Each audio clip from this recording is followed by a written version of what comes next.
সমস্ত বাজারগুলি, শুধু এই বাজার না, প্রত্যেকটি বাজারই আমরা এইভাবে পরিদর্শন করি।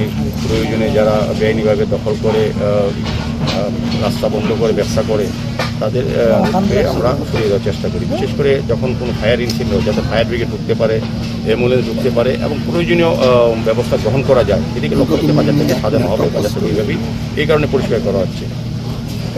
আজকে কতগুলো দোকান উচ্ছেদ করা হয়েছে বেআইনি দোকান? প্রায় 100-র উপরে আছে এখানে। পার্মানেন্ট স্ট্রাকচারও অনেকে করে ফেলেছে। বিশেষ করে যেটা ভয়ঙ্কর বিষয়, এই কাটাখাল নদীটা প্রায় বন্ধ হয়ে যাচ্ছিল। বাজারের নদীর উপর, বাঁধের উপরেই তারা পার্মানেন্ট কনস্ট্রাকশন করে ফেলেছে এবং সমস্ত আবর্জনা, সমস্ত গার্বেজ যেটা জেনারেট হয় এই বাজারে, সমস্ত আবর্জনা গিয়ে এই নদীর মধ্যে ফেলানো হয়। সেই ক্ষেত্রে কী হয়, নদীর জলটা বন্ধ হয়ে যায়, জল দূষিত হয়েছে এবং মশার উপদ্রব যেটা আগরতলা শহরে বেড়েছে বলে সবাই আমরা দেখি। এটা একটা প্রধান কারণ এবং অস্বাস্থ্যকর পরিবেশ তৈরি হয়েছে এই এলাকা। যে এলাকার মানুষ খুব খুশি হয়েছেন। আমি সবাই সহযোগী এবং বিশেষ করে ব্যবসায়ী যারা আছেন, এখানে ব্যবসায়ী এই কমিটির সেক্রেটারি আছেন, অন্য কার্যকর্তারা আছেন, তাদেরকে বলবো যে সরকারের পাশে থেকে সরকারকে সহযোগিতা করুন, আমাদের অনেক সহযোগিতা করুন। আলটিমেটলি লাভ হবে আপনাদেরই, বিক্রেতাদের এবং ক্রেতাদেরই। আচ্ছা দাদা, আগরতলা না, আমাদের তো পৌর নিগম এবং আমাদের সরকারের একটা বার্তাই আছে, অবৈধ বা দুর্নীতির সঙ্গে যারা যুক্ত তাদের বিরুদ্ধে আমাদের সরকারের লড়াই। আমাদের মুখ্যমন্ত্রী দুর্নীতি এবং যেটা বলবো অবৈধ যে কাজগুলি হচ্ছে এগুলির বিরুদ্ধে আমাদের সরকার, আমাদের মুখ্যমন্ত্রী আছেন, আমরাও আছি। প্রত্যেকেই শহরের মানুষ, রাজ্যের মানুষও সরকারের সঙ্গে আছেন। প্রত্যেকটি বাজারকে আমরা আগেও দেখেছেন, বটতলা বাজারে আমাদের ব্যবসা চলতো, এখানে নেশার কারবার ছিল, আমরা ভেঙে দিয়েছিলাম। তখন সময় দেখেছিলাম যে বিরোধীরা এটাতে তারা যারা অবৈধ ব্যবসা করে তাদের পক্ষ নিয়েছিলেন। আমি জানি না আজকে যারা অবৈধ কনস্ট্রাকশন আমরা ভেঙে দিয়েছি, এখন বিরোধীরা কী বলবেন। তো আমার মনে হয় সবাই সহযোগিতা করা উচিত, যে এই কাজটা সবার জন্য। এখানে বিরোধী বা কোনো সরকারের বা দলের বাজার নয়, এটা সবার বাজার। এই বাজারটা সবাই ব্যবহার করেন। এটা লেকটুমি বাজার একটা পুরাতন বাজার। যে আমরা আস্তে আস্তে মহারাজগঞ্জ বাজার আমরা দেখেছিলাম মধ্যে এই ধরনের বেআইনি কনস্ট্রাকশন করার একটা প্রবণতা ছিল। আমরা খবর পাওয়ার মতো আমাদের টাস্ক ফোর্স, আমাদের আধিকারিকরা, আমাদের কমিশনার সহ আমরা সবাই কিন্তু গিয়ে এটা সরিয়ে দেওয়া হয়েছে। কাজেই সবগুলি বাজারের উপরেও আমাদের একটা সার্ভে আছে এবং লক্ষ্য আছে। তো আমরা চাইছি যে সুন্দর করে বাজারগুলি পরিচালনা করার ক্ষেত্রে তাদের সহযোগিতা চাই এবং আমাদের সরকার এবং আমরা পৌর নিগম আমরা যৌথভাবে কাজ করছি যাতে বাজারগুলি উন্নত। সিদ্ধান্ত না, এটা বহুদিন আগে সিদ্ধান্ত। আগরতলা শহরে যতগুলি বাজার আছে সেগুলিকে আগরতলা পৌর নিগম এবং সরকার আমরা নতুনভাবে বৈজ্ঞানিক পদ্ধতিতে বিজ্ঞানসম্মতভাবে আধুনিক তৈরি করার চেষ্টা করা হচ্ছে। সেক্ষেত্রে আমরা আগে দেখেছি, আমরা বটতলা বাজারে এভিকশন করেছিলাম, নেশার ক্ষেত ছিল, আমরা ভেঙে ঘুরিয়ে দিয়েছিলাম এবং পরবর্তী সময় বাজার কমিশনের কথা বলে পরবর্তীতে তাদের পুনরুদ্ধার ব্যবস্থা করা হচ্ছে।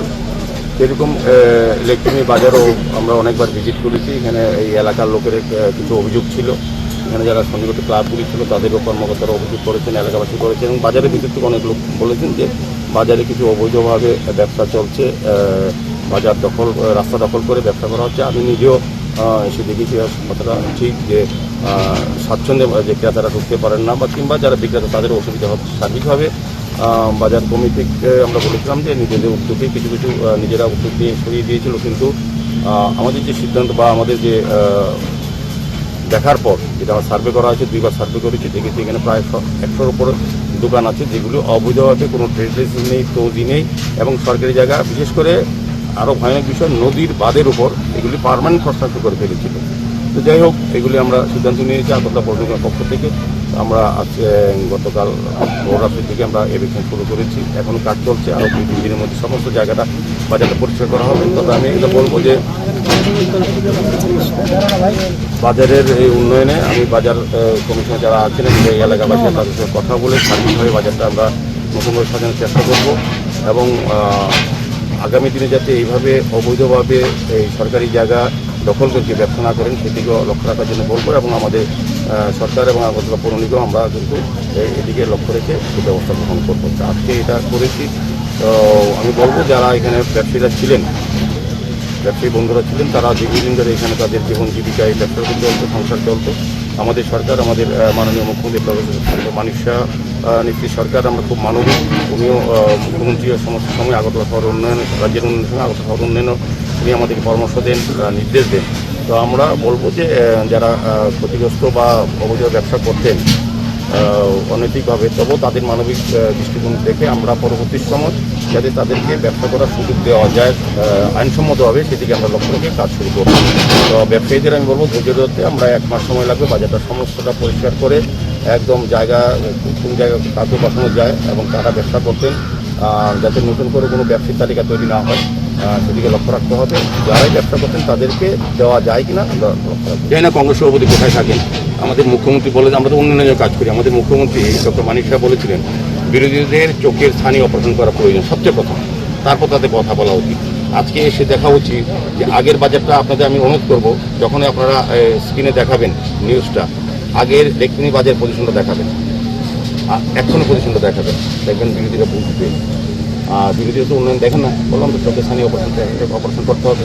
তারা ওইভাবেই করবে। দেখবেন আশীর্বাবু যারা সমস্ত সিপিএমেরা এখন যারা অবৈধ ব্যবসা করছে তাদের পক্ষ নেবে, যারা মদ বিক্রি করছে তাদের পক্ষ নেবে, তাদের দেউলিয়া করে রাজনীতি করে, তারা ওই যারা অন্যায় করে, যারা অবিচার করে, যারা নির্যাতন করে তাদের পক্ষে, কারণ তারা এই কাজটা করে এসছে।